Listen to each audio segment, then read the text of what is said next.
Hi everyone, I'm Marcos, and I'm here to review my opponent's claim that despite heavy media coverage, North Korea's nuclear weapon program poses zero threat to the US and any of its allies. My opponent has three secondary claims which he makes, which is North Korea cannot engineer nuclear weapons capable of threatening the Western world. The United States can neutralize any North Korean nuclear attack, and thirdly, China opposes North Korea's nuclear program. So my opponent's first secondary claim that he makes, which is North Korea cannot engineer any nuclear weapons capable of threatening the Western world. He has supporting claims to that secondary claim, but he has no citations or validity to it. So he's kind of just saying this without actually having a citation. He claims that North Korea technological growth is severely hindered by its self-imposed isolation. So although they are isolated, there has been improvement. In the Japan Times, they released an article stating fresh satellite images suggest North Korea might be wrapping up engine trials on an intercontinental continental ballistic missile, fueling speculation of a full-scale flight test to come. And my opponent also assumes that North Korea's nuclear program essentially started from scratch. There's no validity to it, he just assumes that. So, in regards to his main claim, which he says to any of its allies, so just to give you an idea of who is an ally to the U.S., which is South Korea, and there was a treaty, the Mutual Defense Treaty, between the U.S. and the Republic of Korea, which was formed in 1953. So there's a official agreement between the U.S. and the South Korea. So they're an ally, and North Korea obviously can attack South Korea if they wanted to.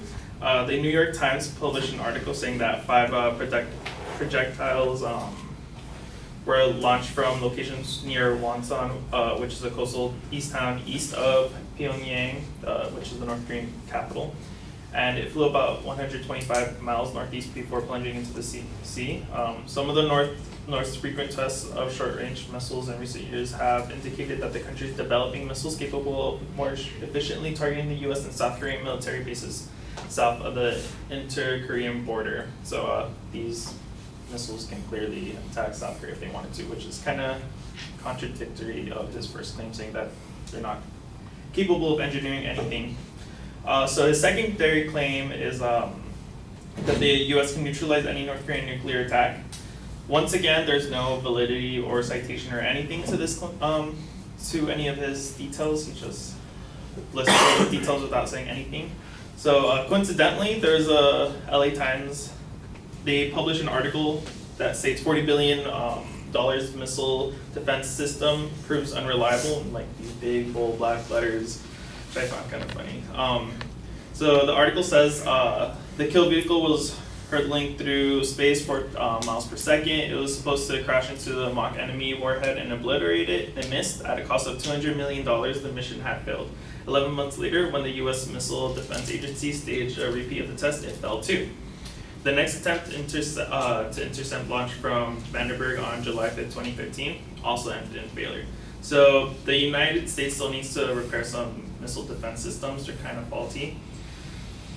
They fell 3 times, so they're not that reliable. My opponent also generalizes North Korea's nuclear attack by adding the word any to the claim, just kind of like a generalization. So in reference to the LA Times article about the $40 billion missile defense system not being operational. Oh wait, oh sorry, scratch that, sorry. My opponent claims that the U.S. had established military force in Japan. So Japan is also one of our allies, and he refers in reference to the main claim, he says that it poses zero threat to the United States or any of its allies. Yet again, Japan is one of our allies. We can attack Japan if they wanted to. So he's one of his claims, one of his supporting claims is that his third secondary claim is that China opposes North Korea's nuclear program. Yet again, there's no validity or any direct citations that he uses to address that. He says that North Korea's nuclear capability may sour relations with other nations, namely the United States, which is one of China's largest consumers. This claim is unrelated to the main claim. There is no warrant to connect the inferences that United States being China's largest consumer and North Korea's nuclear capability having a sour relationship with the United States. There's just no connection that he makes there. It's like, we're their biggest consumer, but what does that have to do with us and North Korea? So, lastly, China disapproves of North Korea's nuclear program. North Korea has proceeded to have 3 nuclear missile tests. The Council of Foreign Relations published an article titled "The China-North Korea Relationship," which stated 3 nuclear tests in 2006, 2009, and 2013. And although there have been like harsh sanctions placed by both the United States and China on North Korea, North Korea still continues to do what they want, which is a bunch of missile tests. So in conclusion, I claim that North Korea's nuclear weapon program will continue to expand and soon be a threat to the United States and any of its allies.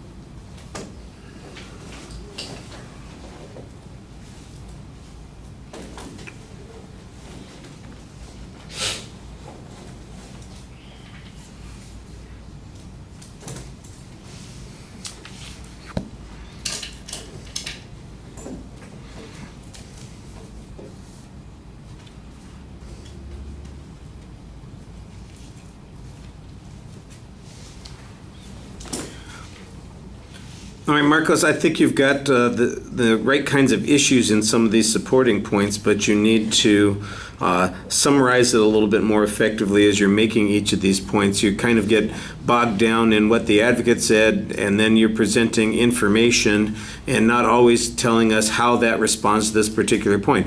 It basically comes down to a simple point. Nobody denies that North Korea has nuclear capability. Now the only question is, can they deliver that capability?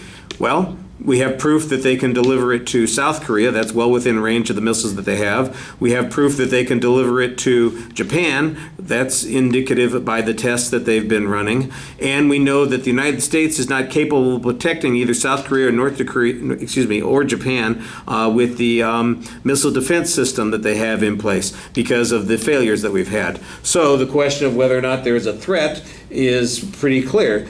To our 2 close allies in the area, there is a threat. Maybe we're not going to get hit right away, but because we have this alliance with both of those countries, should North Korea choose to attack, then we would immediately be forced into a military conflict. That's basically the position that you're taking. I just think that you kind of wander around on that subject, pointing out some of the information that's relevant here, and not quite getting to the point on each of these points. This is like an analytical paper instead of an argument. And we've had a couple other speeches that do the same sort of thing. Let's make a declarative statement here and tell us what the argument is. The argument is real simple. They're a threat to our 2 allies and we can't do anything to defend them. That means that they are a threat to us, period.